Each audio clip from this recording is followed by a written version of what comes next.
আসসালামু আলাইকুম, সবাইকে শুভেচ্ছা জানাচ্ছি। মাসুম মাহবুব দেখছেন ওপেন দ্য ইউটিউব চ্যানেল এবং মাসুম মাহবুব ফেসবুক পেজ। খুব সংক্ষিপ্ত লাইভ করব কারণ এই মুহূর্তে আমার স্টুডিওতে বিদ্যুৎ নেই। বিদ্যুৎবিহীন আছে আমি। কখন বন্ধ হয়ে যায় সবকিছু জানি না। গরম লাগছে। বাংলাদেশে খুব মজার একটা ব্যাপার, ১০ মিনিট বৃষ্টি হলে ধরেন ৬ ঘন্টার জন্য বিদ্যুৎ থাকে না। আমাদের রাজনীতিবিদদের বলবো, যখন বিদ্যুতের সংকট হয় তখন পারমাণবিক বিদ্যুৎ কেন্দ্র বা এরকম ব্লাব না বানিয়ে যতগুলি বিশেষজ্ঞর চেতনা আছে সবগুলোকে এক করে পেছন দিকে একটা ইলেকট্রিক লাইন দিয়ে কারেন্টের খাম্বা দিবেন। আমাদের প্রচুর চেতনার লোক আছে, তাদেরকে দিয়ে আমরা আপাতত বিদ্যুৎ বানাই। কারণ এই দেশটা মানুষের উন্নয়নের চেয়ে চেতনার উন্নয়নটা বেশি হয়। আমি সবসময় চেতনাকে একটু বাস দিতে পছন্দ করি। ঠিক আছে? আমি চেতনা বিরোধী লোক। তাতে যার কেমন লাগে আমি জানি না। কারণ এই চেতনা দিয়ে দেশটাকে বিক্রি করে দিচ্ছে এবং পিছিয়ে দেওয়া হচ্ছে সবসময়। আর যখনই দেখবেন কেউ সরকারে আসে তখন শুধু চেতনা নিয়ে লালন করে। চেতনার বীজ তাদের মধ্যে থাকে আর তারা ওই চেতনা দিয়ে দেশটাকে লুটপাট করে খায়। যার যত চেতনা সে তত বেশি লুটপাট করতে পারে। দর্শক, আজকে অনেকগুলো গুরুত্বপূর্ণ খবর ছিল, সংক্ষিপ্ত আকারে আমি তুলে ধরবো, বেশি বিশ্লেষণে যাব না। শোনার ক্ষেত্রে আপনারা কি একদম ঠিক সাউন্ড পাচ্ছেন কিনা আমাকে একটু জানাবেন। শুনতে এবং দেখতে পাচ্ছেন কিনা। কেউ বলছেন অডিও কম, কেউ বলছেন ঠিক না, আর কেউ বলছেন একদম পারফেক্ট শোনেন। এখন যে কোনটা রাইট কোনটা রং আমি জানি না। আসেন, যে যেখান থেকে কমেন্ট করছেন আমি দেখতে পাচ্ছি। ইলিশের বাড়ি বলেন আর পিঠার বাড়ি বলেন, সব দেখতে পাচ্ছি। বদিউজ্জামান, চাঁপাইনবাবগঞ্জ, কোথায় আম? আমটাম কি আমরা খাবো না কিছু এবার, নাকি সব আপনারা একলাই খাবেন? দেখেন। ওকে দর্শক, ইরান আর ইসরায়েলের মধ্যে আমেরিকার মধ্যস্থতা একটা আলোচনা হয়েছে। ইরান আর আক্রমণ করবে না, ইসরায়েল পাল্টা আক্রমণ করবে না। তো ইরান শর্ত দিয়েছে কি, যদি লেবাননে হামলা না করে ইরান আর হামলা করবে না। যদি লেবাননে হামলা হয় তাহলে ইরান হামলা করবে। তো ইরানের সামনে আবার সেই চ্যালেঞ্জটা চলে আসছে। কারণ কি? কারণ হলো লেবাননের টায়ার শহরে ব্যাপক আকারে বোম্বিং করছে ইসরায়েল। বহুতল ভবনগুলো একদম ভেঙে চুরমার হয়ে পড়ছে। মানুষ প্রচুর মানুষ হতাহত হচ্ছে। ভয়ঙ্কর এক পরিবেশ। এখন ইরান কি করবে সেটা দেখার বিষয়, নাম্বার 1। নাম্বার 2, আমেরিকা এবং ইসরায়েলের মধ্যে টানাপোড়েন শুরু হয়ে গেছে। কারণ নেতানিয়াহু তার পার্লামেন্টে অল্প কয়েকটা আসনের জন্য টিকে আছেন। এখন তারা নেতানিয়াহুকে নিয়ে খেলা শুরু করেছেন। এই যুদ্ধে নেতানিয়াহুকে তারা আবার চাপ প্রয়োগ করছেন আক্রমণের জন্য। আবার নেতানিয়াহু তাদের কথা না শুনলে পার্লামেন্ট ভাঙতে পারে, আবার তাদের কথা শুনলে ট্রাম্পের লগে মানে কাহিনী শুরু হয়ে যাবে। ট্রাম্প একদম সাফ জানিয়েছে যুদ্ধে আর না জড়াতে ইসরায়েলকে। 3 নাম্বার বিষয়, ইরান যে আক্রমণটি করলো ইসরায়েলে, তার ভেতর থেকে এখন চিৎকার আওয়াজ আসা শুরু হয়ে গেছে। আসলে কি কি হয়েছে তারও কিছু সামারি আপনাদের তুলে ধরার চেষ্টা করব দর্শক।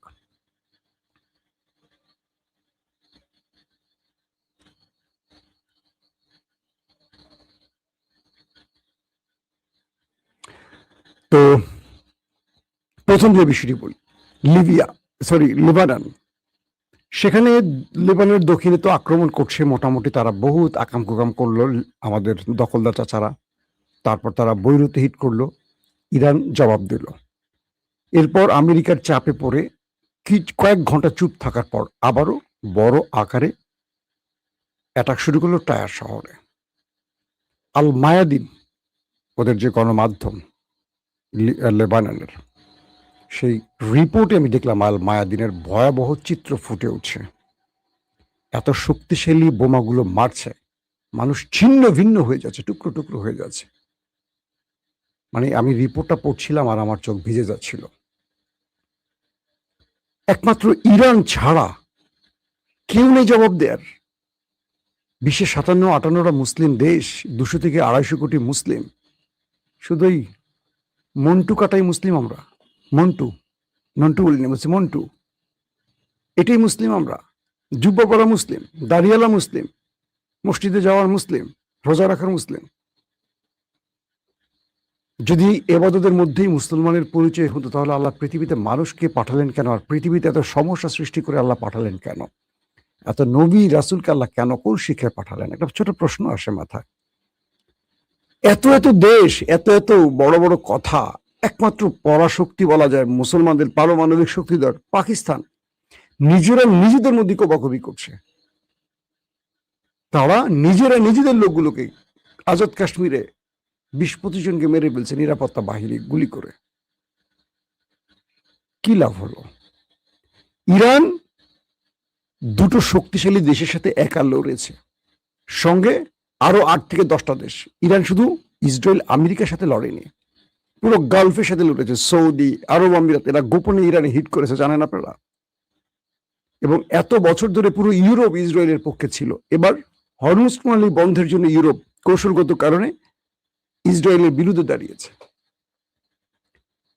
যখন বৈরুতে অ্যাটাকের পর ইরান অ্যাটাক করেছে, তখন আরো মুসলিম দেশ যারা আছে, শক্তিশালী মুসলিম দেশ, তারা কি একটা জবাব দিয়েছে?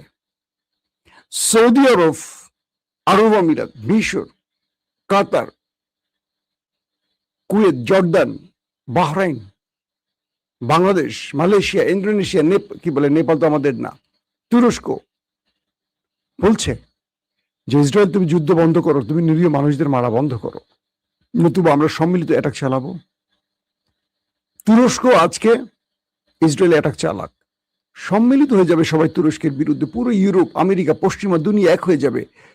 তুরস্ক নেটোর দেশ, কিন্তু নেটো তার বিরুদ্ধে গিয়ে ইসরায়েলকে সাহায্য করবে। ইসরায়েল নেটোর দেশ নয়।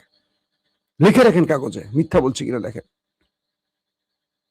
ওরা দিন শেষে ঐক্যবদ্ধ, আর আমরা বিভাজিত। আমাদেরকে বিভাজিত করেছে কারা? ওরা করেছে, কিন্তু কৌশল আমরা জানি। এবার ইরানের যুদ্ধে কি ঘটেছিল? ফলস ফ্ল্যাগ অপারেশন করেছে ইসরায়েল, কাতারে, কুয়েতে, সৌদি আরবে, আরব আমিরাতে অনেকগুলো অ্যাটাক ইসরায়েল নিজে করেছে ইরানকে দায়ী করার জন্য, যাতে আরব ইরানের বিরুদ্ধে যুদ্ধে আসে বা আরব নেমে আসে যুদ্ধে। আরব জেনেছে এগুলো ইসরায়েল করেছে, কিন্তু আরব কিছু বলেছে? বলেনি। আরব শুধু এটুকু বলেছে আমাদের ঐক্যে ফাটল ধরাতে নেপথ্য থেকে কারা এগুলো করছে। তো যারা করছে তোমরা কি তাদেরকে চিনোনি?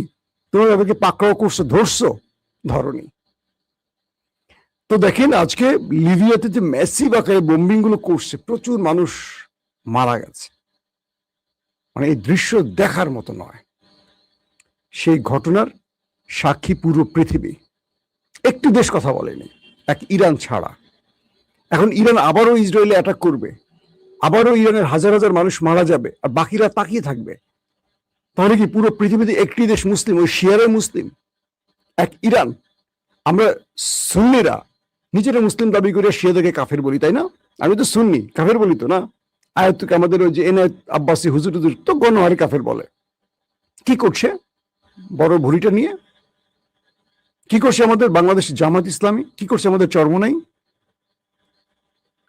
এরা তো আসলে বাংলাদেশ, এরা ভাবে আমরা তো বাংলাদেশে কি করবো, অনেক কিছু করার আছে। সালাউদ্দিন আইয়ুবী থেকে কি করেছে? আমরা মুসলমানরা এখন পর্যন্ত আমরা কে সরকার হবে, কারা আমাদের জন্য পারফেক্ট, সেটি তো আমরা জানি না। আমরা জানি কোন সরকার আসলে লুটপাট করতে সহযোগিতা হবে তারে ভোট দেয়। কোথায় আমাদের তুরস্ক? লেবাননের জন্য আমরা তুরস্ককে একটু সাপোর্টে চাই। যে হিজবুল্লাহ ফিলিস্তিনিদের জন্য বড় রিস্ক নিয়েছিল, যে ইরান ফিলিস্তিনের জন্য যুদ্ধটা শুরু করেছিল, সে ইরান কেন একা হয়ে পড়েছে? অভ্যন্তরীণ অনেক সমস্যা আছে জানি তুরস্কের সাথে ইরানের, জানি ইরানের প্রচুর দোষ আছে। ইরান তুরস্কের এরদোয়ান সরকারের বিরুদ্ধে বহু ভয়াবহ ষড়যন্ত্র করছে, এটা সত্য, আমি জানি। কিন্তু এটা মুসলিম দেশ শেষ হয়ে গেলে লাভ হবে কারো? ইরানের পর তো তুরস্ক টার্গেট হবে ইসরায়েলের। এটা ইরানকেও বুঝতে হবে, ইসরায়েলকেও কি বলে তুরস্ককেও বুঝতে হবে। কিন্তু লিবিয়াকে, লেবাননকে রক্ষায় কেউ আসবে না, এভাবে তাকিয়ে থাকবে। প্রতিদিন ওরা বোম মারবে। আজকে ওরা বোম মারতে পারছে কেন জানেন? ওরা জানে যে মুসলমানরা ঘুমিয়ে আছে, ওরা শাহরুখ খানের মুভি দেখছে, ওরা এবার বিশ্বকাপ দেখবে। আমার মতো আমিও তো কাটমো, আমি তো ভণ্ড মুসলিম, আমি খেলা দেখবো, আনন্দ করবো বাচ্চার সাথে। আমরা কিছু হাদিস পড়ি, গজওয়াতুল হিন্দ আসবে, আমরা কিছু হাদিস পড়ি, শেষ জমানায় কালো পতাকাধারী একদল আসবে। আমি আপনাদেরকে বলে দেই, আসবে, কিন্তু আমরা ওই দলভুক্ত হব না। ওই দলভুক্ত হওয়ার প্রথম যে ইন্টারভিউ এখন চলছে, সেই ইন্টারভিউতে আমরা ফেল। ওই সময় আমরা বলবো আমার বাবা, আমার গার্লফ্রেন্ড নিষেধ করছে, আমার সন্তান আছে, বাবা আমি যাবো না যুদ্ধে। লিখে রাখে ইমাম মাহাদি তো তার গায়ে লেখা থাকবে না। কেউ ইমাম মাহাদিকে আমরা সাপোর্ট দিব না। আমাদের অন্তরকে আল্লাহ মোহর মেরে দিয়েছে, দুনিয়ার প্রতি প্রেম তৈরি করে দিয়েছে, আমাদেরকে এমন এক জায়গায় আল্লাহ পাঠিয়েছে যেখানে আসলে ইসলাম বলে কিছু নেই। আমরা খুব কমই জান্নাতে যাব, লিখে রাখেন, খুব কমই যাব। সব ফেক মুসলিম আমরা। এই যে এত এত ইসলামী দল সব ফেক, আসল কেউ না। আসেন, যারা আহত হয়েছেন তাদেরকে কিছু বলি। ইরান বা ইরানের যে সর্বোচ্চ নেতা এখন সুপ্রিম লিডার মুস্তফা খামেনি, তিনি আজকে কঠিন একটা বার্তা দিয়েছেন। তিনি তার মহসিন রেজাই, তার যে মুখপাত্র, সামরিক গুরুত্বপূর্ণ একজন আইআরজিসির অফিসার, তাকে ডাকলেন। ডেকে তিনি বললেন যে তুমি পৃথিবীকে, বিশেষ করে আমেরিকাকে বার্তাটি পৌঁছে দাও। যদি আমেরিকার সাথে ইরানের এই যে শান্তি আলোচনা চলছে এটি যদি ব্যর্থ হয়, ইরান এক সেকেন্ড আর ওয়েট করবে না। ইরান ইসরায়েলে যেভাবে নিজেরা শুরু করছে অ্যাটাক, ঠিক আমেরিকার উপর অ্যাটাক শুরু করে দেবে। এক। 2 নম্বর বার্তা আমেরিকাকে দিয়ে দাও, হরমুজ প্রণালীর পাশে অর্থাৎ ওমান সাগরে মার্কিন ডিস্ট্রয়ার বা যুদ্ধ জাহাজ বা 15-20 হাজার সেনা, স্যাটেলার বা যত হেলিকপ্টার বা যত কিছু রণতরী আছে প্রত্যেকটাকে ধ্বংস করে ফেলবে ইরান, একটাকে ওখানে থাকতে দেবে না। যদি আলোচনা ব্যর্থ হয়, কে বলছে? মুস্তফা খামেনি। তাহলে এই অঞ্চলে মার্কিন কোন সামরিক বাহিনী, মার্কিন যুদ্ধ বিমান, রণতরী, ডিস্ট্রয়ার কিচ্ছু থাকবে না। সব ইরানের বৈধ লক্ষ্যে পরিণত হবে। ইরান একদম ফাইনাল ম্যাচে নেমে যাবে। মহসিন রেজাই আজকে আসলেন, মুস্তফা খামেনির বক্তব্য তুলে ধরলেন, মুস্তফা খামেনির স্টেটমেন্ট তিনি জানিয়ে দিলেন। তার মানে পৃথিবী আরেকটা ভয়াবহ যুদ্ধের দিকে যাচ্ছে নিঃসন্দেহে বলা যায়, যদি এই আলোচনা ব্যর্থ হয়।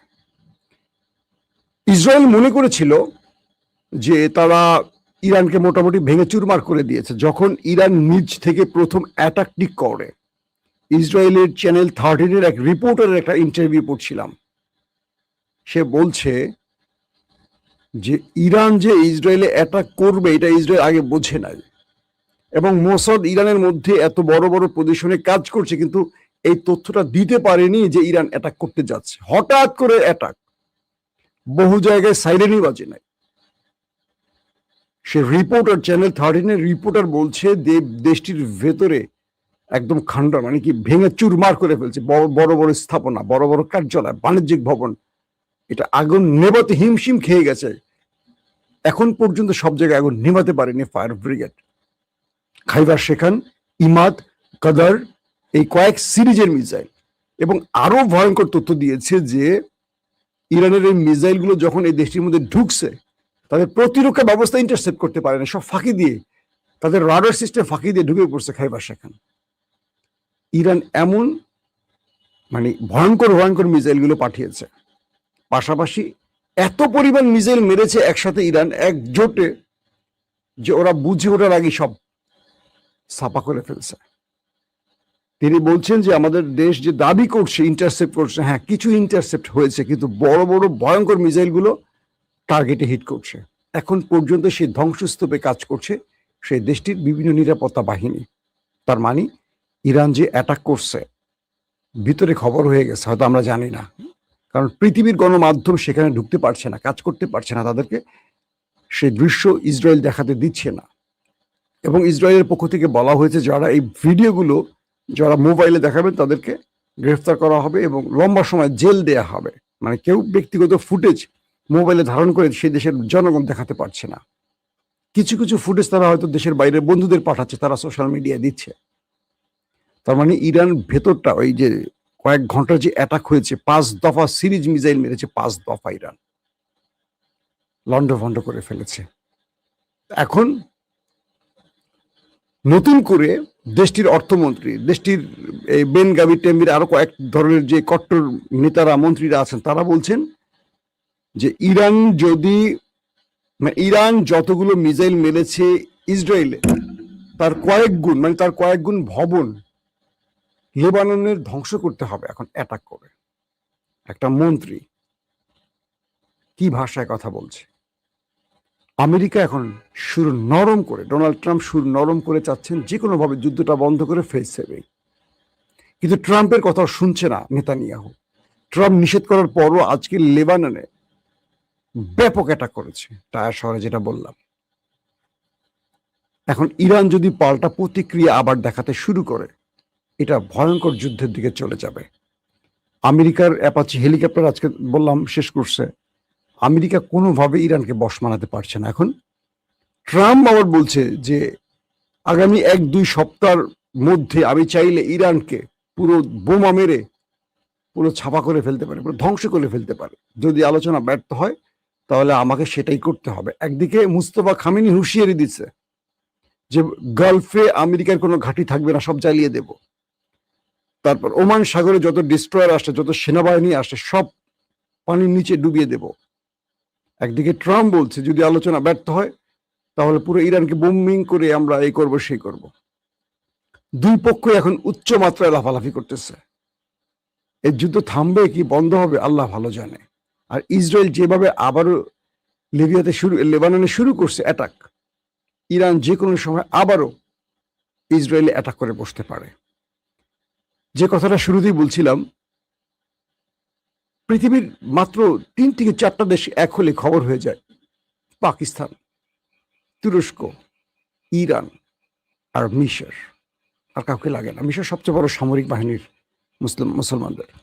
এই 4টা দেশ, কিন্তু 4টা দেশের মিশর আমেরিকার দালাল, ইসরায়েলের দালাল। আমেরিকা ইসরায়েলের বাইরে কোনো কথা বলতে পারে না। তুরস্ক একমাত্র আছে ফাইট, কিন্তু তুরস্ক অযাচিত কিছু করে তার এই শক্তিকে ক্ষয় করতে চায় না। তারা একটা বড় ফ্রেমের পরিকল্পনা করে আছে, এটা সত্য কথা। কিন্তু এই পরিকল্পনা আর করবে একদিকে মুসলমানরা শেষ হয়ে যাবে, এটার সাথে আমি আসলে মিল খুঁজে পাচ্ছি না। আর পাকিস্তান তো বাংলাদেশেরই ভাই। এরা নিজেরা নিজেদের কোন দল ঠিক করবে নাকি বাইরে গিয়ে মোড়লগিরি করবে?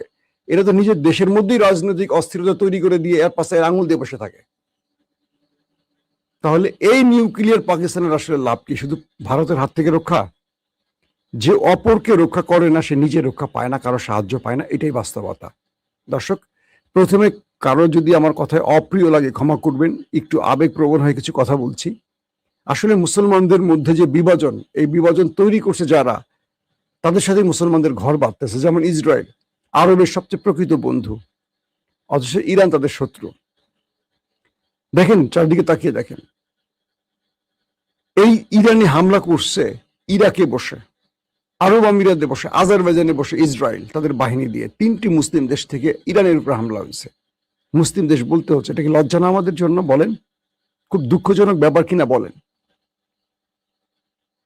তবে ইরান যেটি করছে সত্যিকার অর্থে একটা স্যালুট দেওয়া উচিত। কয়েক ঘন্টার মধ্যে 5 দফা যে মিসাইলগুলো মারছে, ভেতরের অবস্থা একেবারে করুণ করে ফেলছে।